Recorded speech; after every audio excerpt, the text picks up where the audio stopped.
Students, आज इस lecture में हम impact of Islam and Christianity on Indian society के बारे में विस्तार से जानेंगे। भारतीय समाज पर इस्लाम व ईसाई धर्म का क्या प्रभाव पड़ा। इस लेक्चर में हम ये भी जानेंगे कि इस्लाम और ईसाई धर्म का भारत पर क्या प्रभाव पड़ा, और भारत का मतलब हिंदू धर्म पर, और हिंदू धर्म का इस्लाम व ईसाई धर्म पर क्या प्रभाव पड़ा। तो चलिए शुरुआत करते हैं।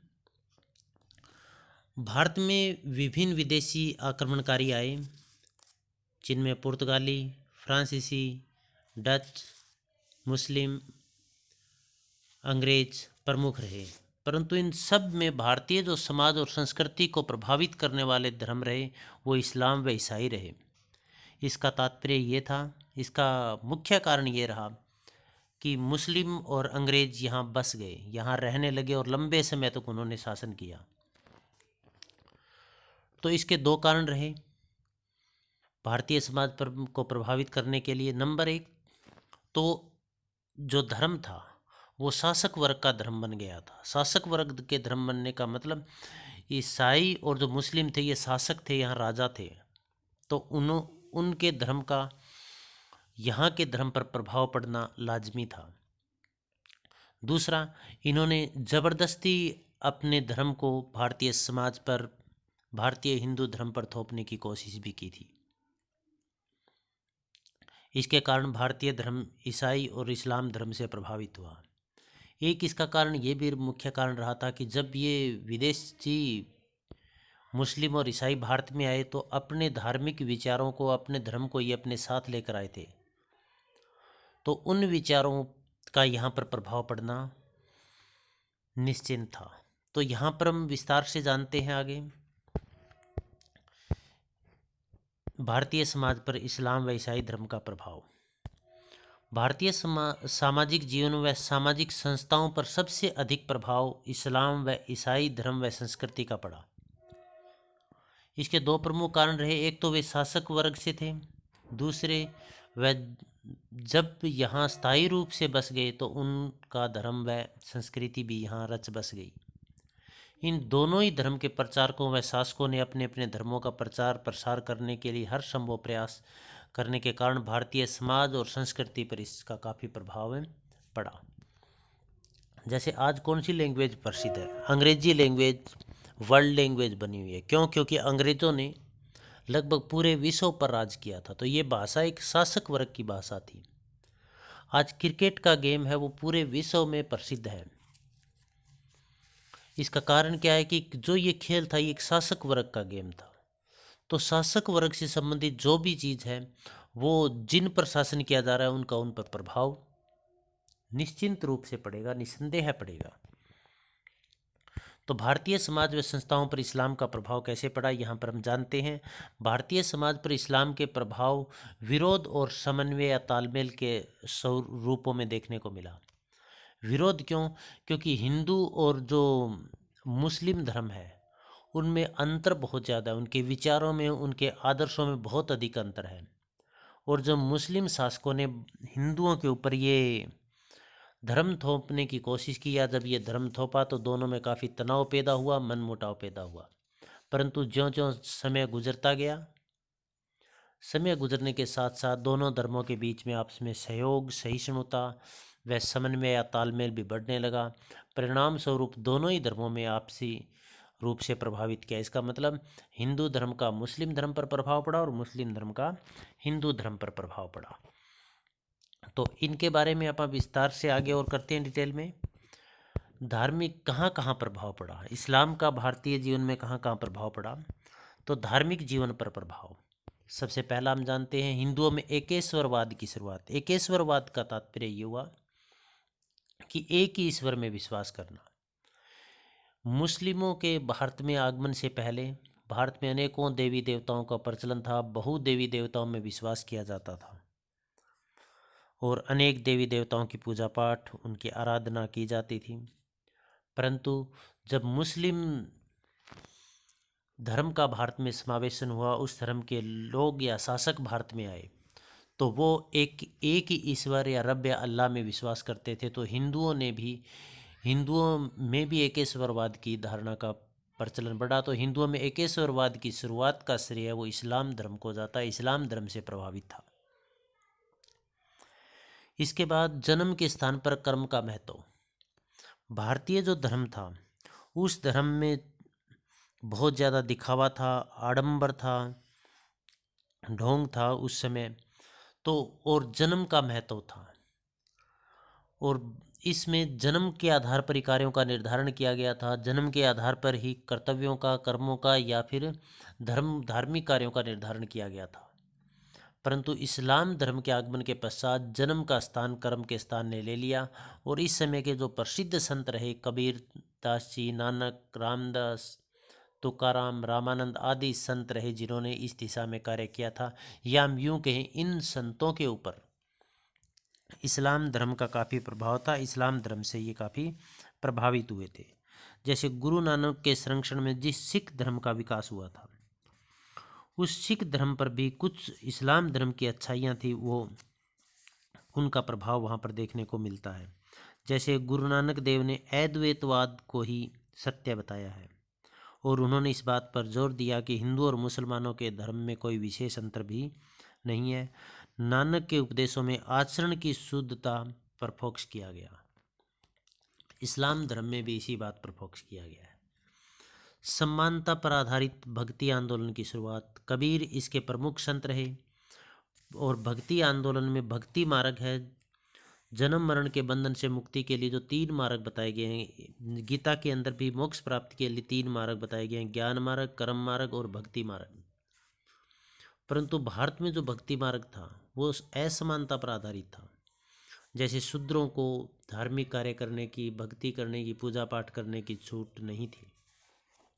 परंतु जो इस्लाम धर्म थे उस धर्म के प्रभाव के कारण ही भारत में भक्ति आंदोलन है, उसमें समानता पर आधारित भक्ति आंदोलन की शुरुआत हुई। और कबीरदास उसके प्रमुख जो अग्रणी संत है वो रहे। हिंदुओं के धार्मिक दिखावे की आलोचना। अब जो हिंदू धर्म के अंदर आडंबर था, दिखावा था, छुआछूत था, ईश्वर पर विश्वास था, इस तरह के आडंबर इस्लाम धर्म में नहीं थे। इस्लाम धर्म में आत्म दर्शन को ही महत्वपूर्ण माना गया। तो उससे प्रभावित होकर हिंदू धर्म में भी इन दिखावे में कमी आई, और इनके स्थान पर हिंदू धर्म में भी आत्मज्ञान को मोक्ष का प्रमुख आधार माना गया था। इस्लाम धर्म पर हिंदू धर्म का प्रभाव। अब ये नहीं है कि इस्लाम धर्म का ही हिंदू धर्म पर प्रभाव पड़ा था, हिंदू धर्म का भी इस्लाम धर्म पर प्रभाव पड़ा था। अब हिंदुओं में जैसे स्थानीय देवी देवताओं की पूजा की जाती है, उसी तरह से इस्लाम धर्म में भी फकीरों की, पीरों की, मकबरों की पूजा की शुरुआत हुई और इनकी पूजा का प्रचलन यहाँ पर हुआ। कुछ प्रसिद्ध मुस्लिम संत भी हुए, जैसे हजरत साज रहमानी। इन्होंने स्पष्ट कहा था कि हिंदू धर्म और इस्लाम में कोई ज़्यादा भेद नहीं है, दोनों एक ही है, दोनों एक ही समान है। इस्लाम के द्वारा अरबी सभ्यता का अनुकरण करने होने के कारण दोनों में परस्पर भिन्नता आई है। इसका मतलब बहुत सारे मुस्लिम संत भी इस्लाम और हिंदू धर्म में समानताएं देखते हैं और इनको एक ही समान मानते हैं। जाति प्रथा पर प्रभाव। जाति प्रथा पर काफ़ी प्रतिकूल प्रभाव पड़ा। इसमें एक तो जातीय संकीर्णता व रूढ़िवादिता का और अधिक बढ़ जाना, क्योंकि हिंदू धर्म में जाति प्रथा का स्थान प्रमुख था, और जो ब्राह्मण थे वो अपनी श्रेष्ठता को बनाए रखना चाहते थे। वो नहीं चाहते थे कि उनके श्रेष्ठता पर किसी तरह की आंच आए, या फिर हम यूँ कहें कि वो इस सिस्टम को बनाए रखना चाहते थे। तो उन्होंने जातीय संकीर्णता और रूढ़िवादिता को और अधिक कठोर कर दिया था, जातीय नियमों को और अधिक कठोर कर दिया था, ताकि उनमें परिवर्तन न किया जा सके। तो जातीय कठोरता बढ़ी। ब्राह्मणों की स्थिति पर प्रतिकूल प्रभाव। परंतु उस समय कायस्थ, खत्री, क्षत्रिय आदि जो वर्ग के लोग थे वो मुस्लिम शासकों के काफ़ी नज़दीक थे। मुस्लिम शासकों के नज़दीक होने के कारण इन्होंने काफ़ी तरक्की की, काफ़ी प्रोग्रेस की। और जो कायस्थ जाति उस समय शूद्र समझी जाती थी, परंतु उन्होंने अपने आप को इतना ऊपर उठाया मुस्लिमों के सहयोग के कारण कि ये ब्राह्मणों के पश्चात दूसरे स्थान पर आने लगे और शूद्रों की श्रेणी से बाहर निकले। इसी तरह से क्षत्रिय और क्षत्रिय थे, इन्होंने मुस्लिम शासकों के साथ वैवाहिक संबंध भी स्थापित किए, तो राजघरानों तक उनकी पहुंच बढ़ी और उनका प्रभाव भी बढ़ा। तो इन कायस्थ, खत्री, क्षत्रिय अन्य जातियों के प्रभाव बढ़ने के कारण जो ब्राह्मण है उनकी प्रतिष्ठा पर इसका प्रतिकूल या विपरीत असर पड़ा। उनकी वो छवि, वो प्रभाव समाज के अंदर नहीं रहा। जाति प्रथा का मुस्लिमों पर प्रभाव। अब भारतीय जाति प्रथा का भी मुस्लिम समाज के ऊपर प्रभाव पड़ा। इसका मतलब ये है कि जैसे भारत में हिंदुओं में जाति प्रथा है, उसी तरह से मुस्लिमों में जाति प्रथा देखने को मिलती है। अपन देखते भी हैं मुस्लिमों में जो जाति है वो कहीं न कहीं हिंदुओं की जातियों से मिलती जुलती है, उनके गोत्र भी मिलते जुलते हैं। परंतु मुस्लिमों में जो जाति है वो इतनी कठोरता या इतनी उसमें रूढ़िवादिता नहीं थी जितनी हिंदू समाज के लोगों के अंदर होती है। विवाह पर क्या प्रभाव पड़ा, इसको भी हम जान लेते हैं। इस्लाम धर्म का।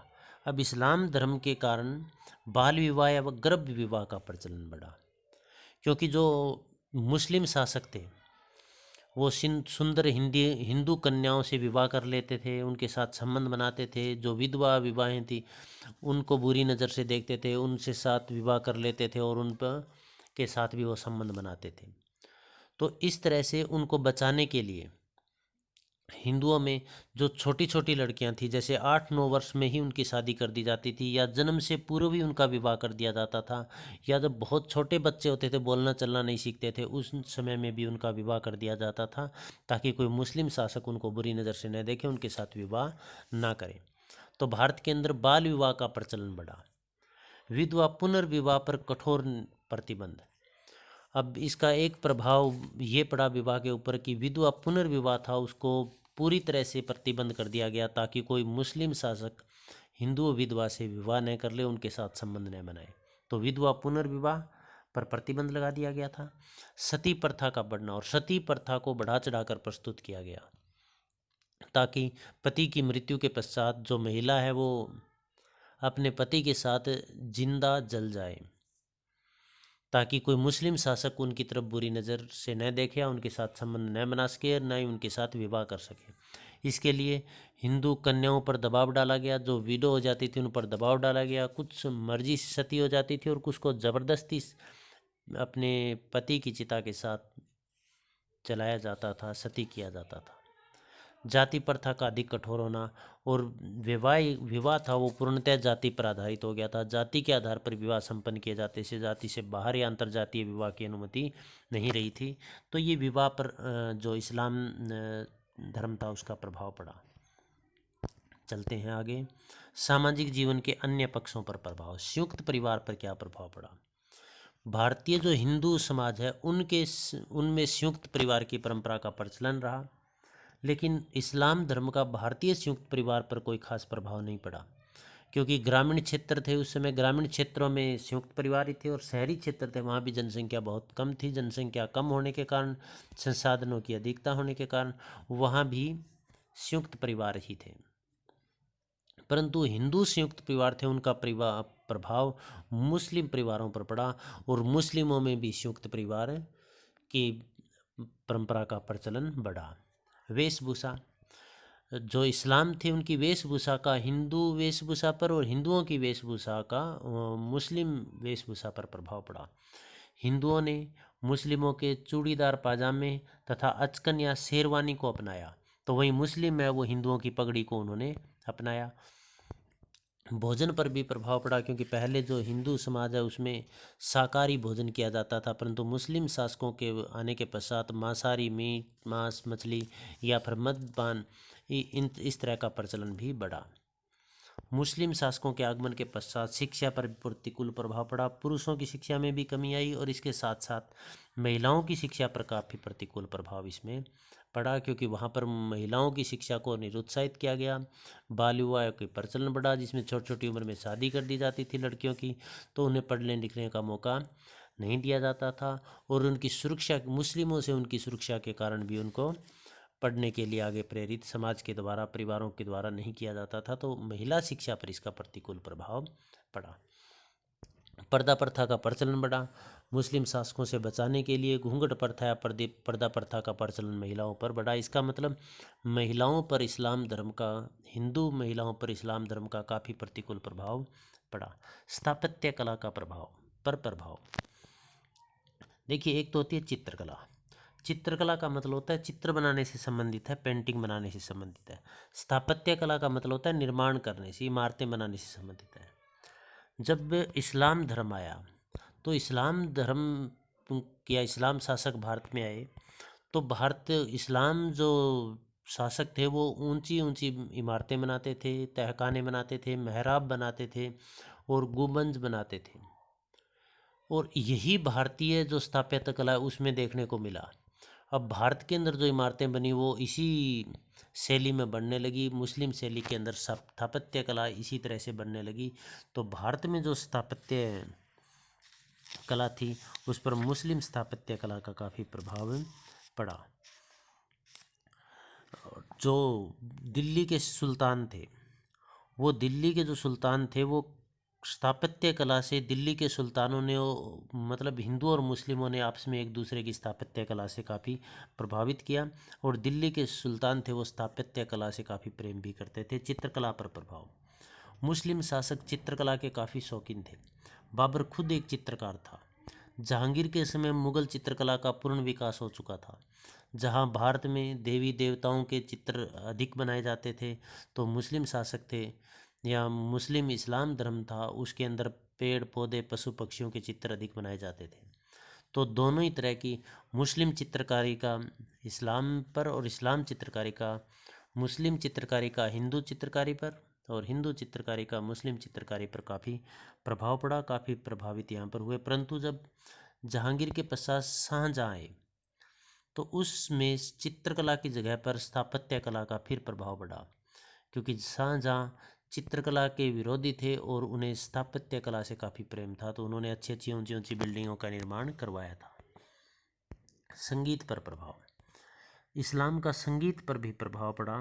और इसके अंदर हम यूँ कहें कि हिंदू संगीत का इस्लाम पर प्रभाव पड़ा, क्योंकि इस्लाम में संगीत को बुरा माना गया। हम देखते हैं वो नमाज अदा करते हैं और उनका किसी भी तरह का इस तरह का कोई फंक्शन होता है तो वहाँ पर संगीत सुनने को नहीं मिलता।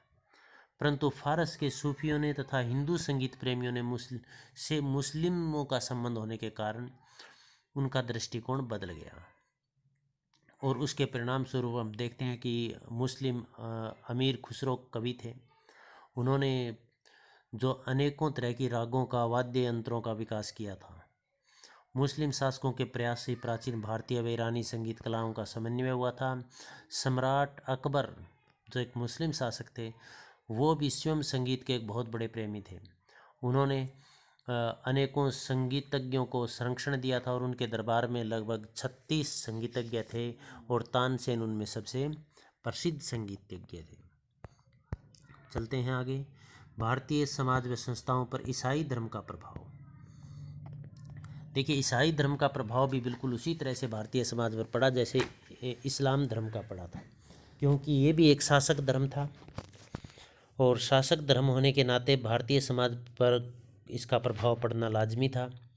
तो ईसाई मिशनरीज थी, उन्होंने एक तो ज़बरदस्ती भारतीय हिंदू धर्म के लोग थे उनको ज़बरदस्ती धर्म परिवर्तन करवाया। दूसरा, उन्होंने जो समाज धर्म परिवर्तन के लिए समाज कल्याण को आधार माना, समाज कल्याण के माध्यम से उन्होंने धर्म परिवर्तन का रास्ता अपनाया, तो उनका प्रभाव पड़ा। उसका वर्णन हम यहाँ पर विस्तार से करते हैं। आधुनिकीकरण व विकास में योगदान। जो ईसाई धर्म था उन्होंने भारत के अंदर काफ़ी विकास किया, अंधविश्वास को मिटाया, शिक्षा का प्रचार प्रसार हुआ जिससे देश और राष्ट्र का या व्यक्ति और विभिन्न समुदायों का विकास हुआ।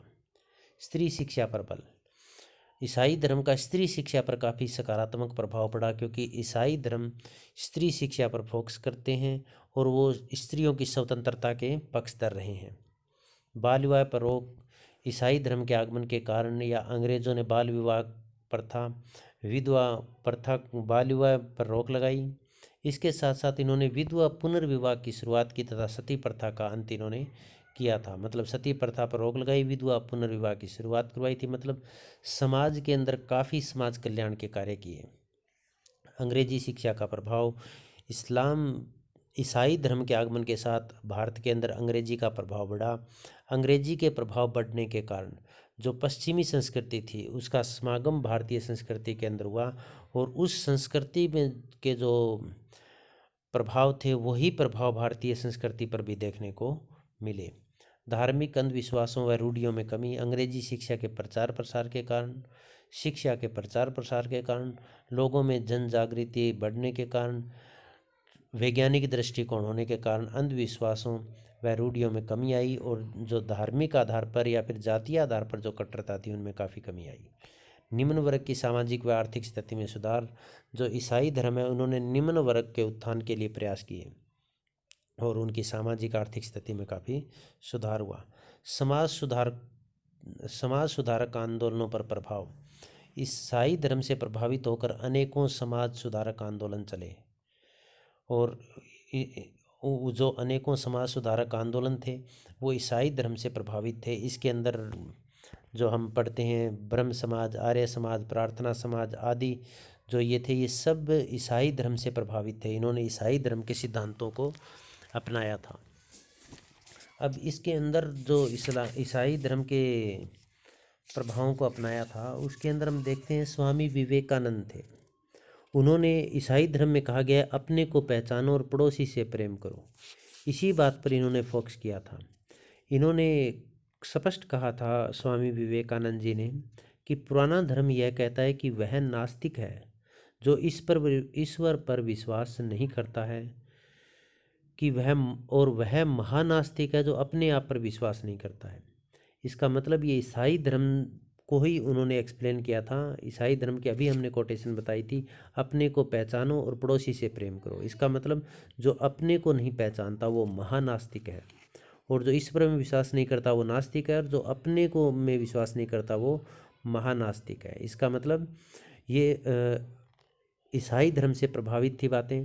तो इन्होंने अपने आप को पहचानो तो फिर ईश्वर को भी पहचान सकोगे, क्योंकि जागृति ईश्वर मंदिर में नहीं है, तुम्हारे हृदय में ही रहता है। इसका मतलब क्या हुआ, ईश्वर का वास तुम्हारे हृदय में। ऐसी बातें स्वामी विवेकानंद जी ने की थी। जनजातीय जीवन पर प्रभाव, जनजातीय जीवन पर ईसाई धर्म का काफ़ी प्रभाव पड़ा, क्योंकि ईसाई धर्म जो अंग्रेज शासक थे उन्होंने वहाँ पर जनजातीय इलाकों तक पहुँच बढ़ाई, वहाँ तक सड़कों का निर्माण किया। सड़कों के निर्माण करने के कारण क्या हुआ कि उनकी संस्कृति पर जो ईसाई संस्कृति थी उसका प्रभाव पड़ा, और इसके साथ साथ उन्होंने वहाँ पर स्कूल खोले, वहाँ पर इन्होंने चिकित्सालय खोले, परंतु इनकी समाज कल्याण के कार्यों की आड़ में उन्होंने अपने धर्म का प्रचार प्रसार काफ़ी किया था।